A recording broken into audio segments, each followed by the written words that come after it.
Hello, Scooby Doo fans! Welcome to my Season 2, Episode 1 review of Scooby Doo Where Are You? Before we get started, I just want to give a quick shout out to both Victor Mezek and Austin TX Slasher, if I'm pronouncing those right.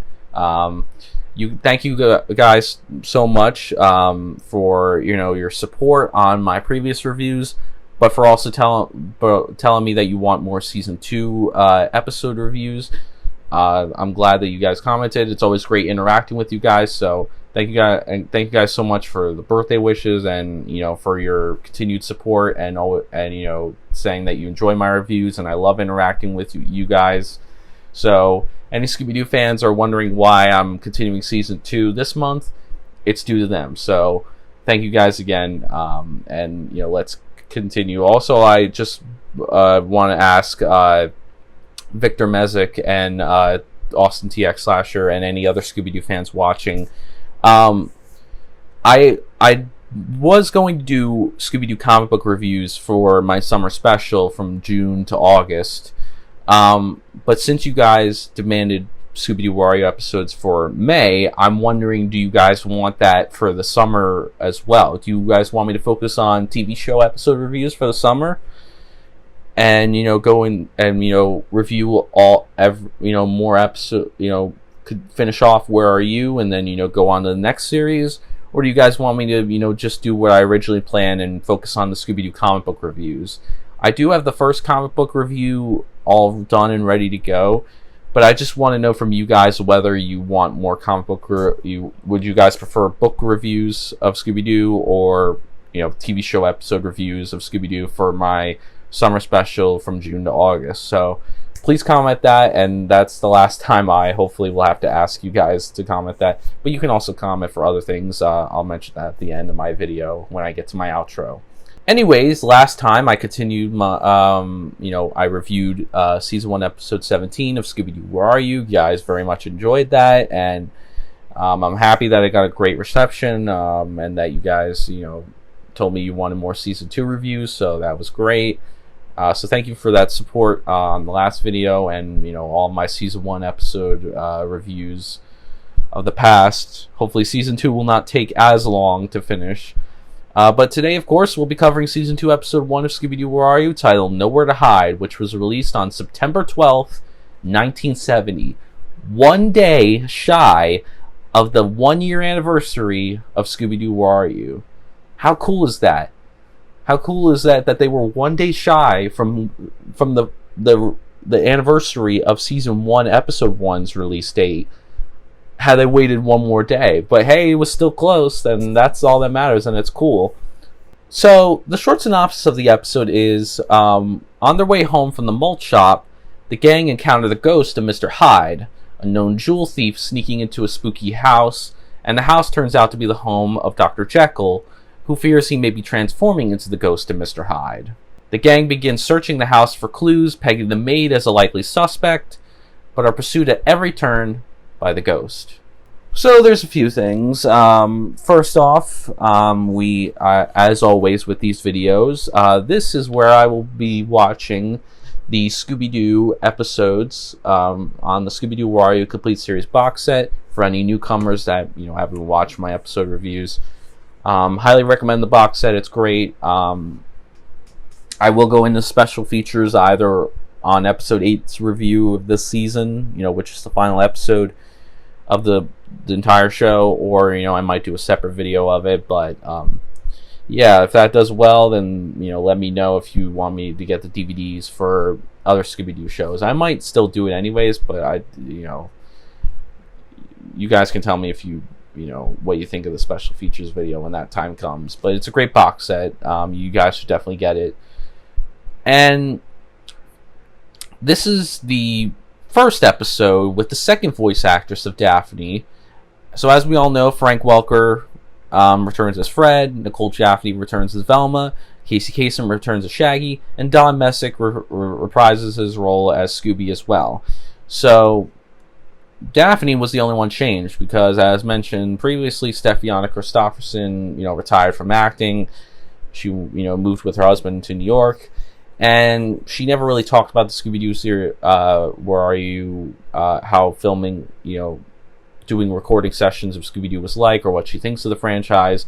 But I kind of went into that in my last video, so you guys know my thoughts on Stefania Christopherson and all that. But what I really want to talk about is the second voice actress of Daphne, who is my personal favorite Daphne of the whole voice actress cast of Daphne, or list, whatever you want to call it. And that is Heather North. Heather North replaces Stefania Christopherson as Daphne, and she's one of the longer running Daphnes.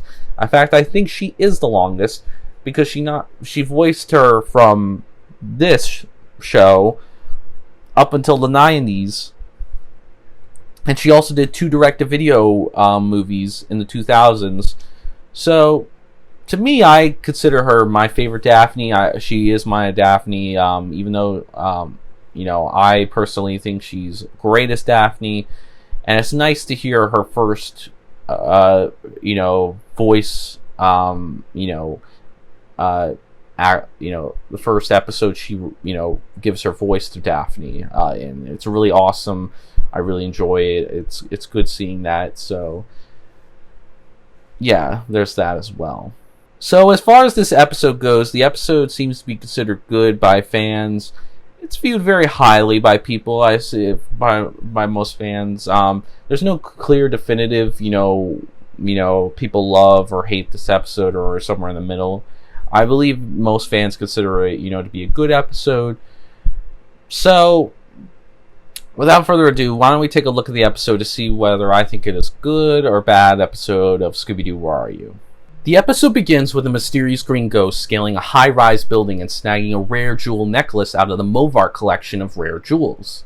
This green ghost then quickly sneaks past a police officer after scaling down the building, but not before giving away his position, menacingly laughing at the same time. I don't know why he did that. I guess he figured, he's a known jewel thief, so, he might as well make his presence known. And the police officer notices him and calls for backup after seeing what he reveals as the ghost of Hyde. So now with the police on, Hyde's tail, he needs to find a hiding spot real fast before he gets caught. So he sneaks into the mystery machine of all places. What a coincidence. And which is, sitting in the parking lot of the malt shop, and he climbs through the back doors and hides in the back of the mystery machine.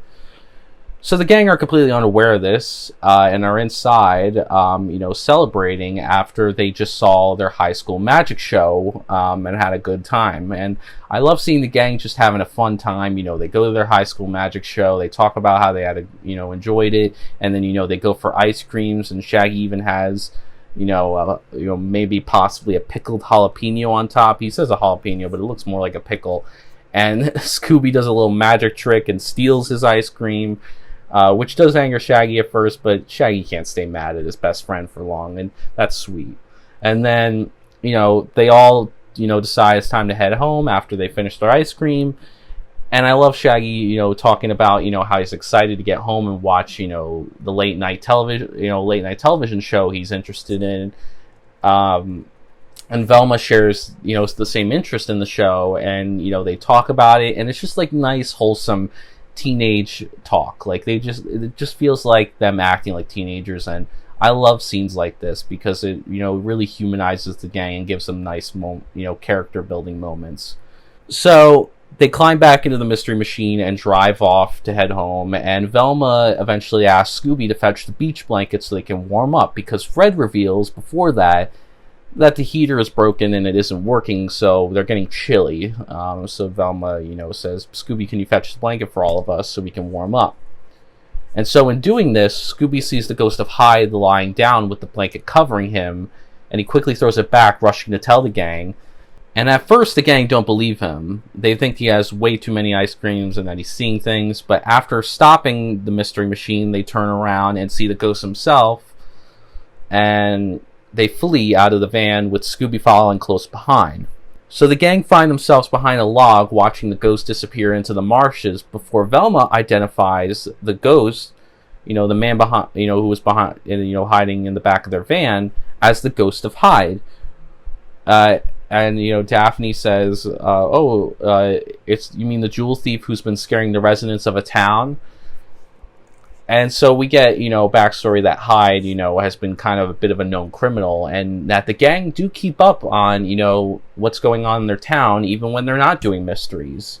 So I guess because they're curious why Hyde was hiding in the mystery machine, they decide to track him down to an old dilapidated mansion where that they see him enter.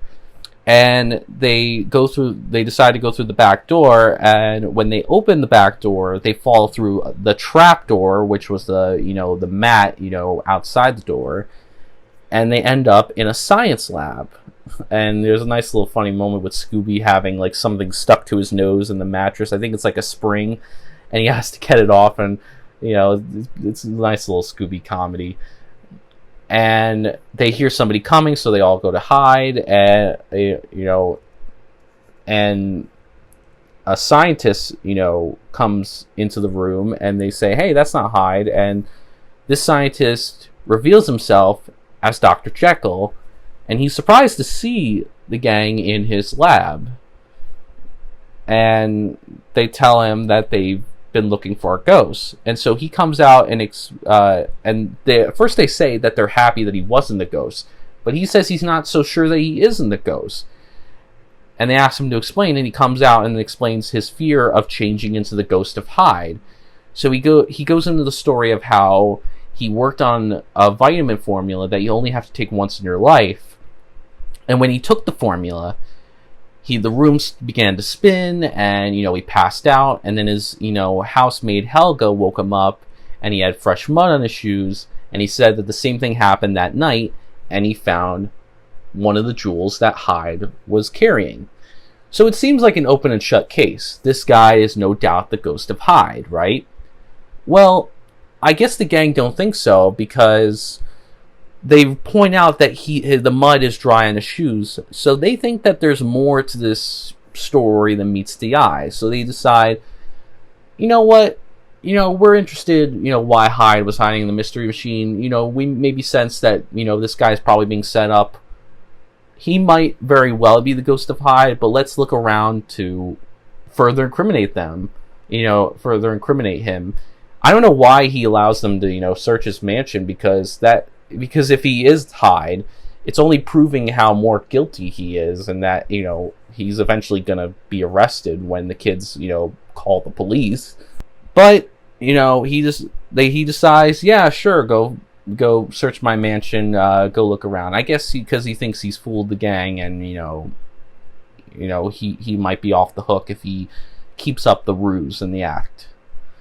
So the gang split up to search the mansion, and we follow Shaggy and Scooby going up to the attic to search.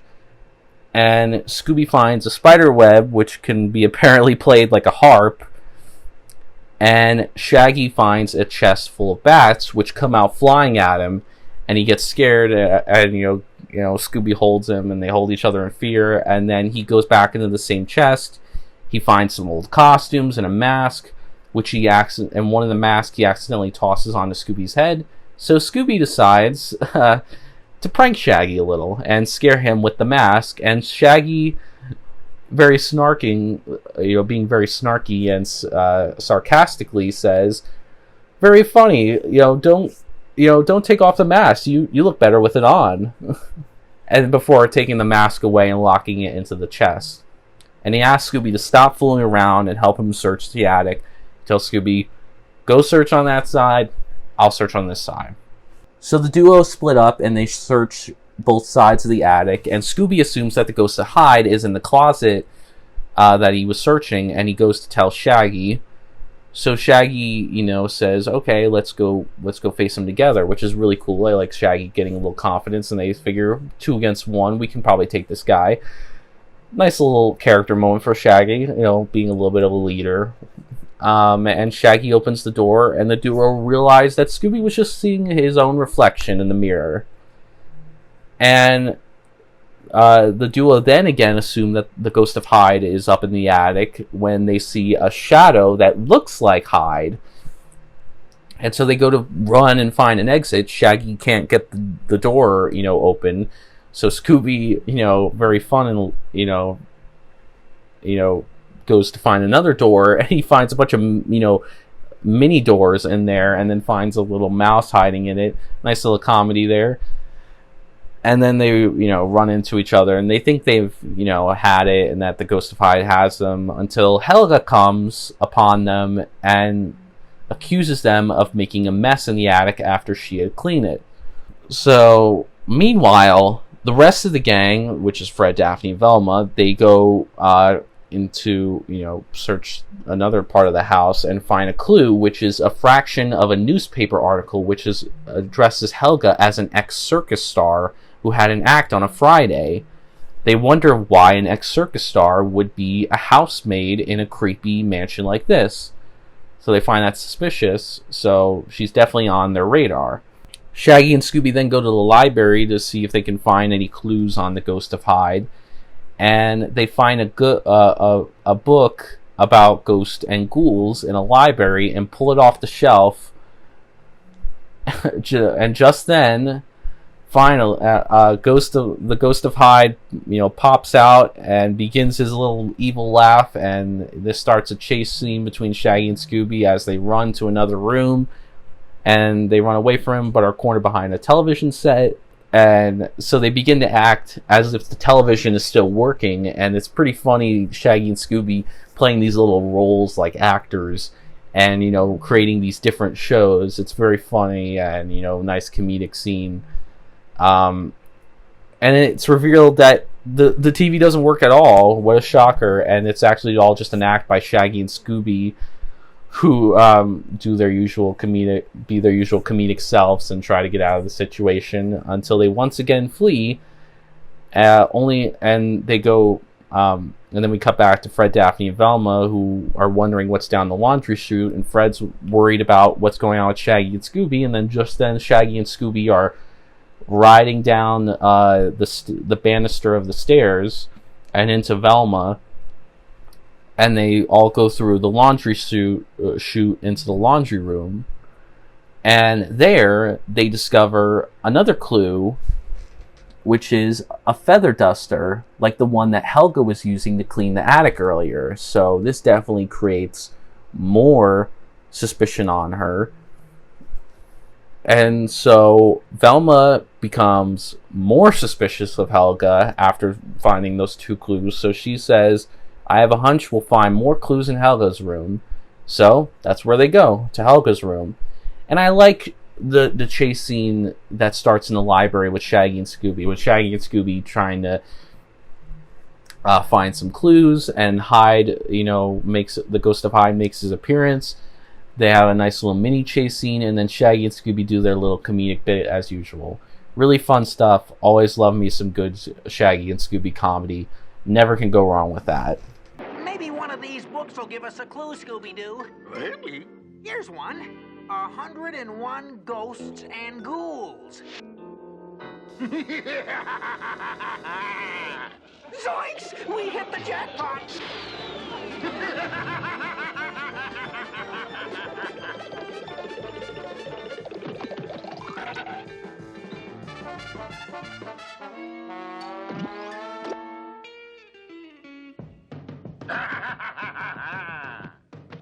Huh?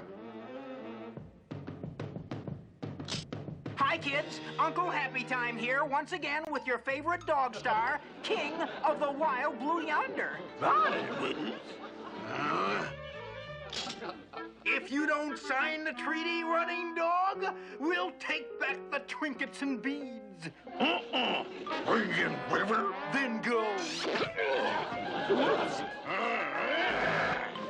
You know, you ought to get this set fixed.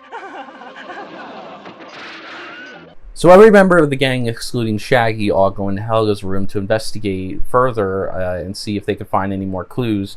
Shaggy, decides he wants to stay outside with the bowl of fruit, and just, have himself a little snack.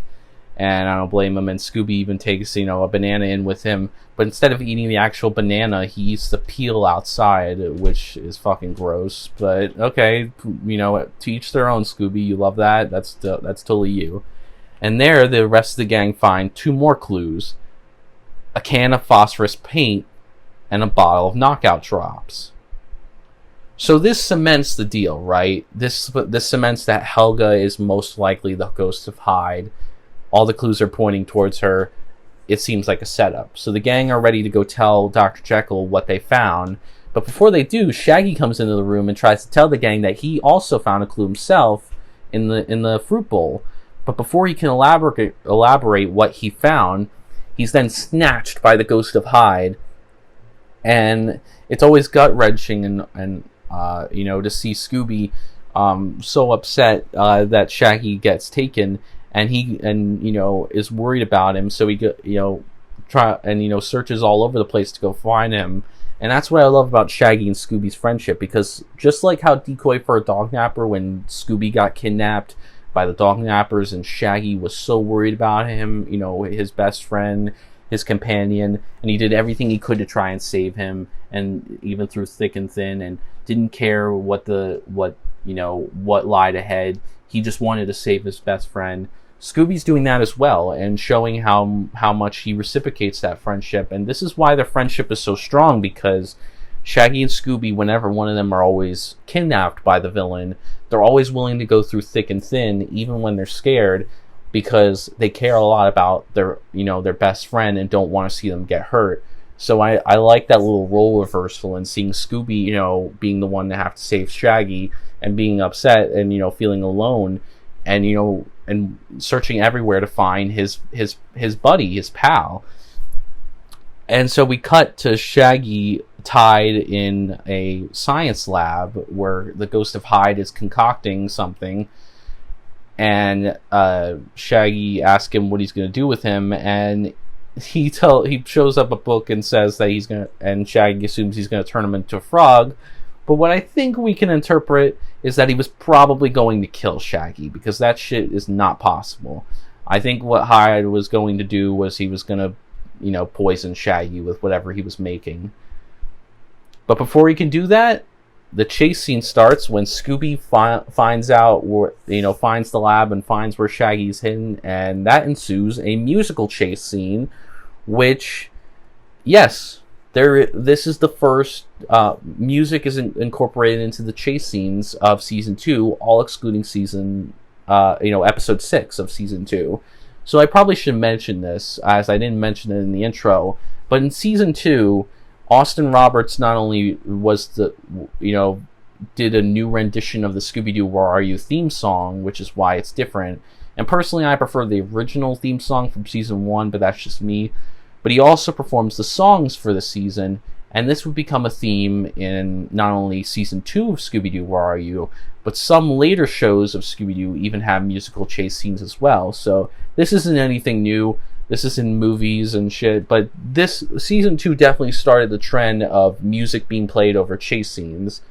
So this is a nice new gimmick, and I do like all the musical chase scenes in each episode. As far as Recipe for Love, which is the song for episode 1 of season 2, it's a good song. It's definitely not my favorite of season 2, but it's not bad or anything. Plus, it accompanies the chase scene well with Shaggy being tied down while Scooby and Hyde White hold on and try to get control of Shaggy, because Hyde wants to kill him. Scooby wants to save him and keep him away from Hyde. So we get a nice little chase scene, which is my favorite chase scene of the episode, and it's awesome hearing the music. It's it's upbeat and poppy. A nice little pop music. I do think Austin Roberts provides some good music in season 2. His theme song, like I said, isn't my favorite. I definitely prefer the original, but I love hearing his songs in season 2. And eventually, after a lengthy chase scene of Scooby and Shaggy and Hyde White, eventually Shaggy, gets freed by Scooby. He actually, does a little Houdini and gets out of it, and he frees himself. They run away from Hyde, and they once again meet up with the gang after they free themselves. And Shaggy finally elaborates on the clue, because the gang wonder, why was Hyde after you, Shaggy? I also did like that moment where, Shaggy's like, really, thanks Scooby for saving him, and Scooby gives him a nice little lick and kiss, like any other dog would, and it warms my heart to see that. I always love little Shaggy and Scooby moments like that. I love their friendship. It's really this episode shines in that regard. So he elaborates that the clue he found in the fruit bowl was for suction cups that he found in the fruit bowl. So the gang wonder why he would have that, but they'd eventually, but I think they figure, but they take the clues from earlier and figure they got it all figured out, so they decide to go set a trap. But I love the musical chase scene. It's my favorite scene in the whole episode. Again, Austin Roberts' song is not my favorite. This one isn't my favorite of the season. There's definitely more memorable ones in the season, and we'll get to those. But yeah, I love the chase. I love Scooby saving his best friend, and from a possible certain death from Hyde, and having little funny gags inserted into there as well, and just seeing the music really helps uplift the chase scene, and is a good companion piece to it. So definitely my favorite scene of the episode.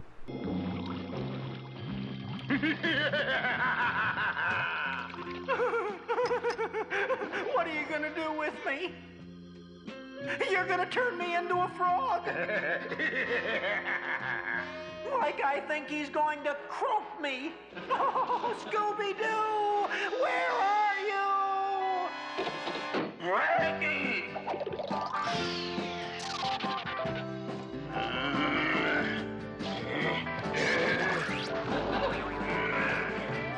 Yesterday I got to dreaming about a recipe for my love. Took all the things I was feeling, things around there's just not enough love. I tried and tried to find out the secret for my recipe, but all of these things couldn't make up my baby and what my baby means to me.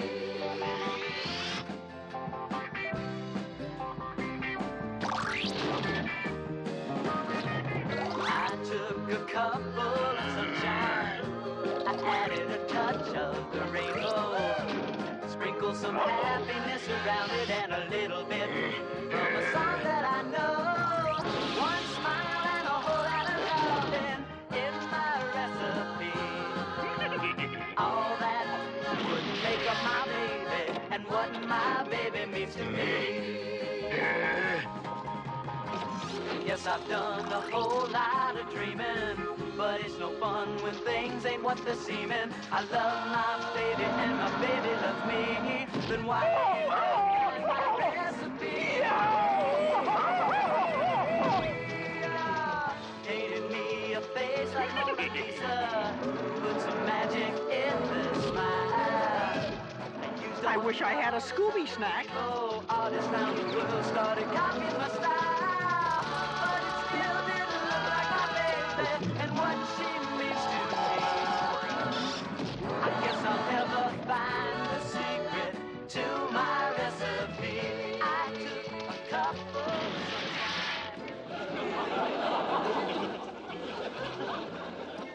So with the mystery seemingly solved, Fred devises a trap to capture the Ghost of Hyde by using fake costumes of the Ghost of Hyde, where Fred, Daphne, and Velma all dress up as fake versions of the Ghost of Hyde and scare him out of his wits so that they can lead him to the back door where the trap door was established earlier, where he eventually falls and gets trapped by Shaggy and Scooby in the mattress.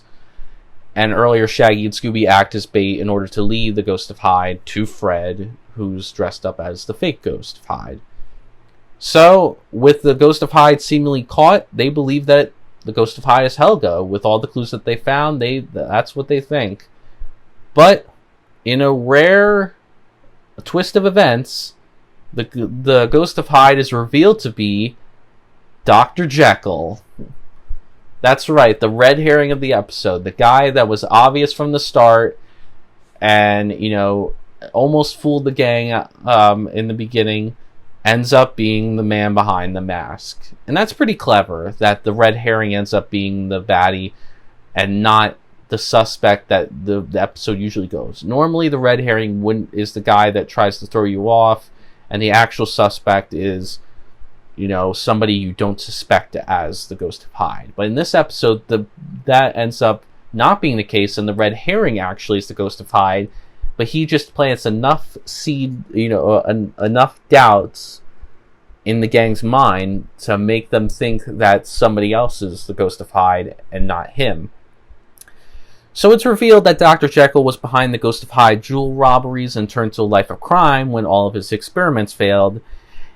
And when the gang, you know, came to his house and he figured that he would be caught, he came up with the idea of framing Helga by placing false clues for the gang to find that would make it look like Helga was behind the Ghost of Hyde, which is really interesting. It's really smart of, you know, Dr. Jekyll to be like, I might be caught, so why don't I trick these kids into helping me, and, you know, plant fake clues in order to make Helga take the fall for me, and I'll get away with it. And the shocking thing is, his plan almost did work. He almost did fool the gang and almost succeeded. But what he didn't count on was Shaggy finding the real clue, which was the 4 suction cups. He tried desperately to get the suction cups back and silence Shaggy from telling, you know, the rest of the gang about it by killing him, but he ended up getting caught in one of the gang's traps. And Fred's trap actually works this time. Hooray! And the reason the suction cups were such an important clue was because they would be used to scale the buildings, and if Helga was really the Ghost of Hyde, she wouldn't have needed the suction cups because, as established earlier from the clues, she was a former circus star. So she would have been able to scale the building with her previous circus experience, whereas Dr. Jekyll would have needed the suction cups in order to scale the building. And Scooby performs his own little circus act with the suction cups, and he ends the episode by dangling from the ceiling with a suction cup on his tail. I'm going to give Season 2, Episode 1 of Scooby Doo, Where Are You? 5 stars out of 5. So yeah, this is a perfect start to the season. Pretty amazing episode. We'll start with the negatives of the episode. I only really have one minor negative with the episode, and that is that I feel like the humor was a bit lacking in this episode. I think besides a few quieter moments with Scooby and certain scenes, and, you know, during some of the chase scenes with Shaggy and Scooby, I feel like the humor wasn't as amazing as it could have been, but it was fine for what it was. It could have been tweaked a little bit to make it that much more better, but it doesn't hinder my enjoyment for the episode, doesn't make it any worse, doesn't hurt the episode overall, doesn't bring it down a star or anything. Just something that could have maybe been tweaked to make it that much more perfect, but that's really the only minor negative that I have with the episode. So let's go on with the positives for the episode, which there are tons of. We'll start with the gang, of course, as usual. They were all fantastic in their own ways. Fred, Daphne, Velma did a great job piecing together the mystery, as per usual. Whether it was the fake clues or the real clue, they did a good job piecing it together and, you know, and solving the mystery. So they were all good on that front.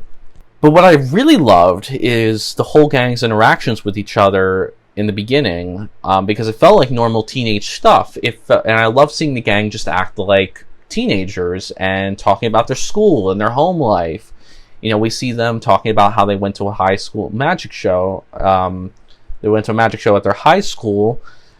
They went to the malt shop to enjoy some ice cream together. And Shaggy and Velma talk about how they're going to watch, how they're excited to go watch a late night TV show when they get home. So it's really cool just hearing them talking about normal teenage stuff and just acting like normal teenagers, because all we see them in is their detective mode and their mystery environment. We don't get to see them in their normal teenage environment that much. So it's nice to see them talk about high school and home and, you know, what they do on their off time when they're not solving mysteries, which is awesome. I love hearing all that stuff, and it really humanizes the gang. So that was awesome. A great addition to the episode. And of course, Shaggy and Scooby were great as always, especially in this episode. I love that Shaggy was the one to find the real clue of the mystery and help solve the mystery. Because had he not done that, Hyde would have gotten away with it, and Fred, Daphne, and Velma could have falsely imprisoned the wrong suspect and put them behind bars, and that could have seriously hurt their reputation as detectives in the future and as teenagers. But thankfully, Shaggy made sure to find the real clue because of his awesome eating habits, and it worked out for them at the end. Of course it always is, but just the thought of them almost losing and almost being duped by Hyde is a really interesting thought, and it could have easily gone a bad way had they not arrested the right suspect. So that was great as well. And I enjoyed their friendship in this episode. I love seeing how strong their friendship was when one of them was in danger in this episode.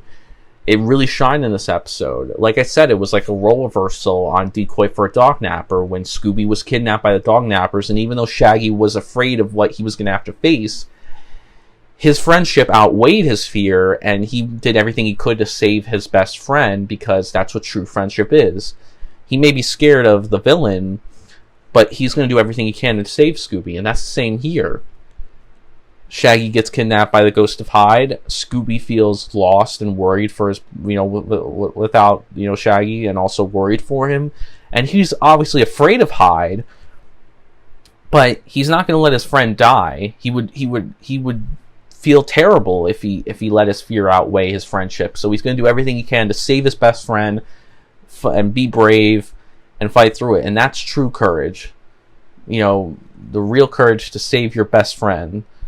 That's what I love. That's real Shaggy and Scooby courage. To find the courage within themselves to save their best friends. And that's what I love. I love when Shaggy and Scooby do that type of courage. The courage doesn't need to be forced. Just make it natural. When one of them is in danger, you can always count on the other one building up the courage to be like, okay, my best friend's in danger. I gotta go save them. I may be afraid of what I'm gonna have to face, but I will save my best friend. I will not let him get hurt or captured or die in this episode. And that's what I love. I love when Shaggy and Scooby's friendship shines like this, and the episode did a fantastic job with that. So the gang overall were fantastic. I really enjoyed it. The mystery was pretty good for the episode as well. The gang, being curious on why Hyde was hiding in their van, going from, is Dr. Jekyll really turning into the ghost of Hyde, or is somebody else pulling the strings and framing this guy? You could say, like, why were they interested in following Hyde if they know that he's a jewel thief, so they know why he was hiding in the back of their van? But I think they just wanted to see what he was up to, and I think it works for the episode. It's not the most perfect mystery, but it works. It's there. I think it's good, and it fits overall with the episode. But I especially like the clues in this episode. They did a fantastic job at pointing towards each suspect. You got the real clue, which actually points towards the real suspect and the red herring, but you also got the fake clues that point towards the fake suspect and the person that you think is the baddie and the man behind the mask in this episode. The clues did a great job at pointing towards both of them and making you think, is it really Dr. Jekyll or is it Helga? Who's really behind the mask? So the clues did a great job at, strengthening the case really for Helga and framing her. But you also have the real clue and the beginning and how Dr. Jekyll is pretty obvious. And while normal, if you're an avid Scooby Doo fan, your normal instinct would be, well, obviously Dr. Jekyll's a red herring. They're just throwing they're just throwing a loop for me. It's probably what the episode wants me to think is the actual baddie. But the episode does a nice twist where it does a twist on that formula, where rather than making you think, rather than, it being the person who usually, the episode wants you to think is the suspect, instead, it's actually the red herring. The red herrings are not usually the suspect. They're just somebody to throw you off. But in this instance, it really was him. and the suspect Helga, the one that the episode wanted you to think was the person behind the mask, wasn't actually the baddie and was framed. And I love that twist. It's a good twist, and it makes the episode that much more unique and amazing. Now let's get on to the villain, the Ghost of Hyde himself. I like the Ghost of Hyde. He didn't have any powers or anything, nothing unique about him. I like that. I really enjoyed his evil laugh. I thought it was menacing, especially when he tried to silence Shaggy when he captured him and tied him down and was getting ready to kill him with whatever he was concocting, and just before Scooby saved him. It just shows how evil he was, but it was nice seeing his scientific knowledge, his evil laugh, and how he could appear in many places. He's not the most famous villain in the Scooby Doo franchise. He's not even the most memorable. But he's a good villain for his episode, and I definitely like what he brings to the table. And I think he's evil enough to where he's an imposing threat throughout the episode, especially when he tries to kill Shaggy. That shows you that he's really he really doesn't give a fuck. He really is willing to kill Shaggy in order to not get caught and not get arrested. Dr. Jekyll, the man behind the mask, was also pretty interesting outside of his costume.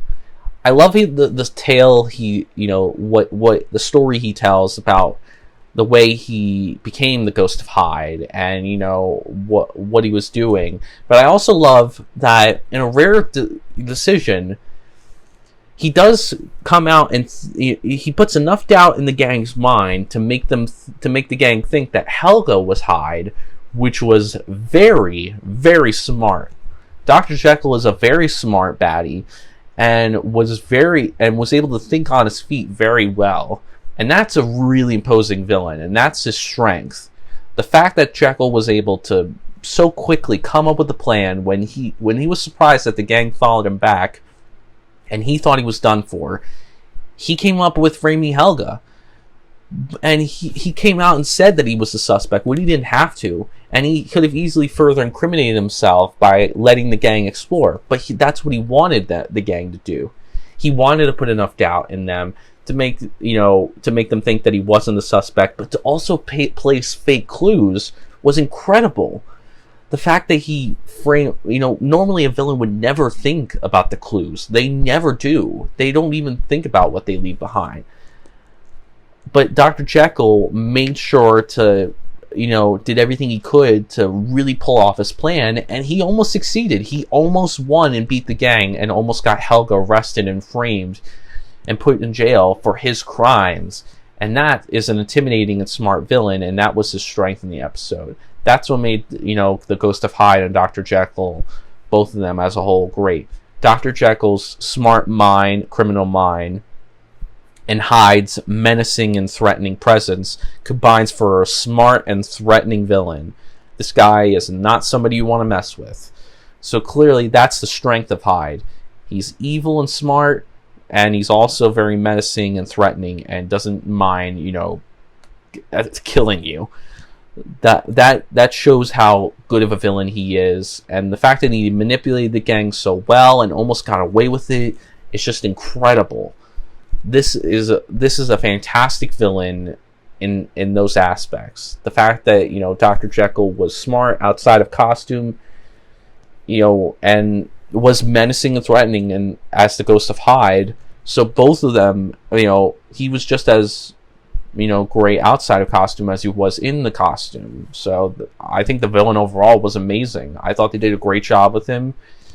And the episode really did a great job on doing that unique twist on the formula by letting the villain be that smart and come up with that plan. So that was awesome. I really enjoyed the villain in this episode.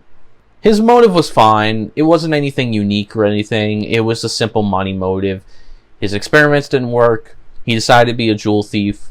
Nothing more to it. Works for the episode. Isn't bad, but definitely isn't amazing. It's not really a negative for me. We get a lot of money motives, but it's not like a typical, it doesn't feel like a repetition of a past motive. That's when I think a motive gets bad, is when it's repeating something that we've seen before. It's not something we've seen before. We've had thieves before and stuff, but it's a different kind of thief. You know, rather than, you know, being like a bank robber or something like that, it's a jewel thief. So if this motive were to be repeated in a future episode, then I would probably say, yeah, this is too repetitive. I can't get behind this motive. But it doesn't feel repetitive. It feels new. It feels fine for the episode, but it is sort of a money motive, so it's not a very unique motive, but it works for the episode. I like it. It's fine. And finally, we have the atmosphere and setting, which were really great in this episode. I love the spooky mansion that Jekyll lives in. The mansion is creepy as fuck. You know, the lightning coming down and, you know, making it all that much more darker. The rooms in the house, everything in there was creepy, and the science lab and all that. And the atmosphere was very spooky and creepy due to the lightning accompanying the mansion, as I mentioned previously. Like, that lightning really helped accompany it, and, you know, made it feel like, you know, very, like the house had like a presence on its own. And it's just a classic Scooby Doo setting, just something that you would see in these kind of episodes. A creepy mansion with creepy atmosphere. That's what I want in the Scooby Doo episode, and this episode definitely delivers on the creep factor. Great setting, great atmosphere, not much more to say on that. Really amazing. So overall, guys, I would recommend this episode to fans and newcomers of the show. I think it does everything well, all except maybe the humor, but again, that doesn't really drag it down or anything. And it's an easy episode to watch. Is it the best of the series? No, it's not. It's probably not even the best of the season. I'm sure I'll find one that I definitely prefer over this one. But I think it's a strong start to the second season. If any episode starts, you know, season 2, this is definitely a good one to start off season 2. A nice, strong one to kick off the season on a high note. This is what I want. Everything it has. The gang are all great. They all act like teenagers. They all put their skills to good use. Their friendship shines throughout this episode really well. The mystery is great. The clues point towards the suspects well. The ghost of Hyde himself as a villain is great, both in and out of costume. He's smart. He's menacing. He's threatening. He has an evil laugh. He's, you know, really great. The way he manipulates the gang and, you know, puts enough down in their mind is really smart, and, you know, makes him a very threatening and imposing villain. His motive works for the episode, being a jewel thief, and the atmosphere and setting were fantastic. I love the creepy mansion. I love the spooky lightning coming down, along with the spooky dark atmosphere surrounding the mansion.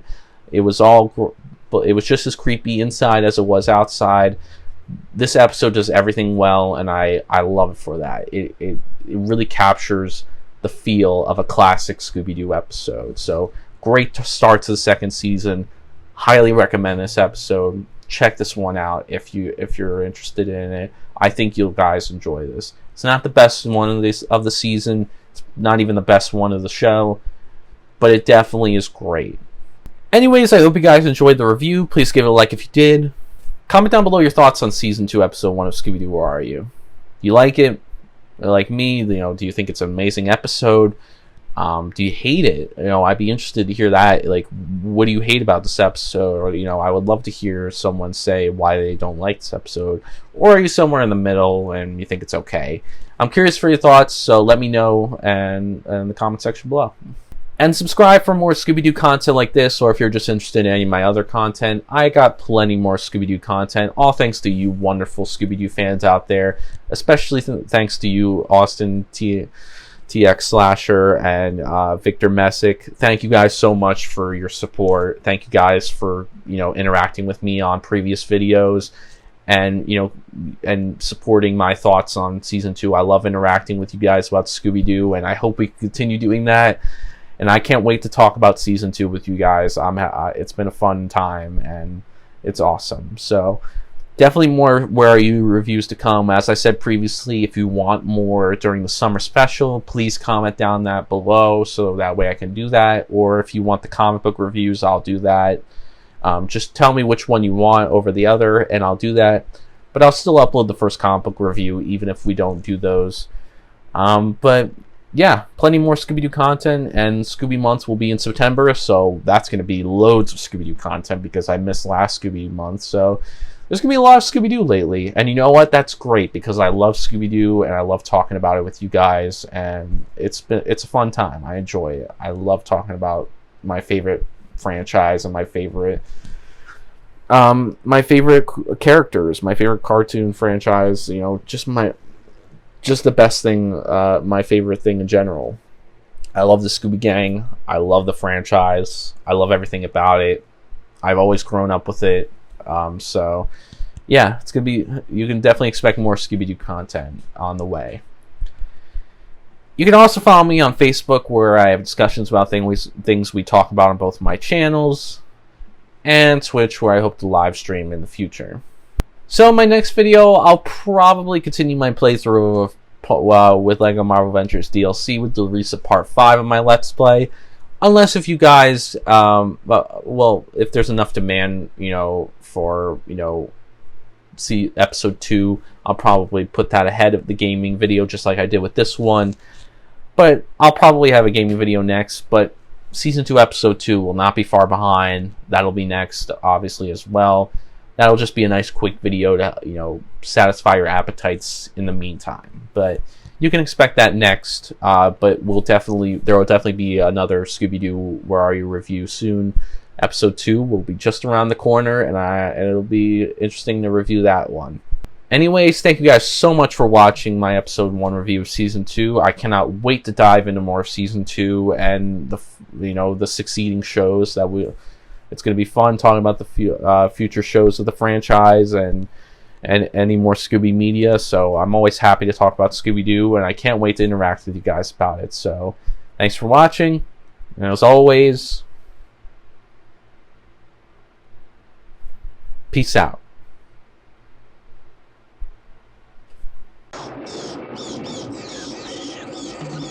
Scooby-Dooby-Doo, where are you? We got some work to do now.